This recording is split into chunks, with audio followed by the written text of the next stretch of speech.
in opposition to this bill. Thomas Collins. With all due respect to everyone who's talked about it already, Clean elections. SCR 1001.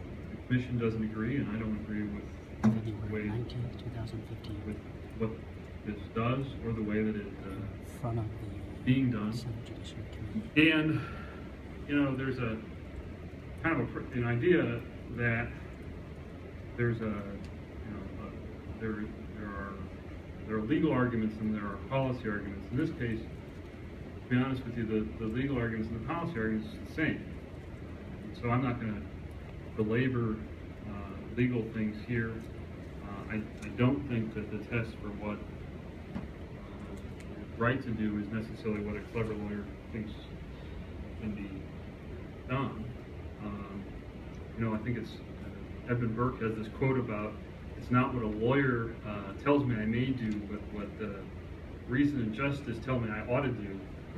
That is the question, and that's really the question here. And so when you look at this measure, this act, this bill, it's misleading because it asks voters to choose between two different, entirely unrelated policies. And in fact, this goes so far as to say that there will be a thing that will be called the Clean Elections Fund, and that fund will have nothing to do with elections. It amounts to asking for, I think, what some people would view as a new tax for education. But even with that, it doesn't raise any substantial amount of money toward those needs, as I understand them, both in terms of the budget and in terms of some of the other outstanding issues that you all may be called on to deal with. And then the net result is not simply to eliminate public financing for state and legislative candidates, but it will result in the raising of contribution limits for state and legislative candidates. It will result in the elimination of voter education programs, including the candidate savings pamphlet and debates. And we get virtually 100% participation for candidates who are both state, at the state and legislative level, regardless of whether they are participating in voting. And it will result in the elimination of independent expenditure reports that are called for by the Act. And it will result in the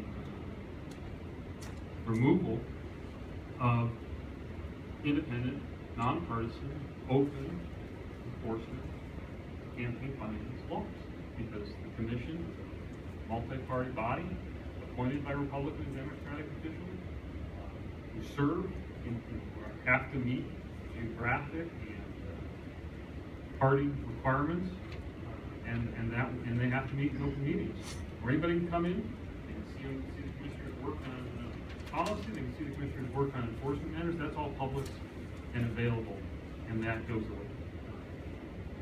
So I think that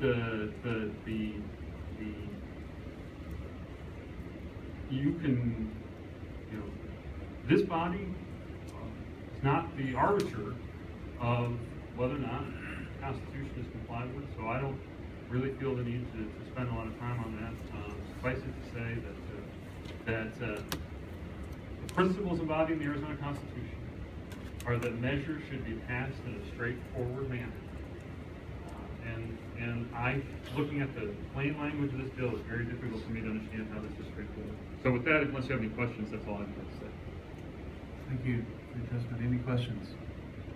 Okay. Where's the director of clean elections? Yes.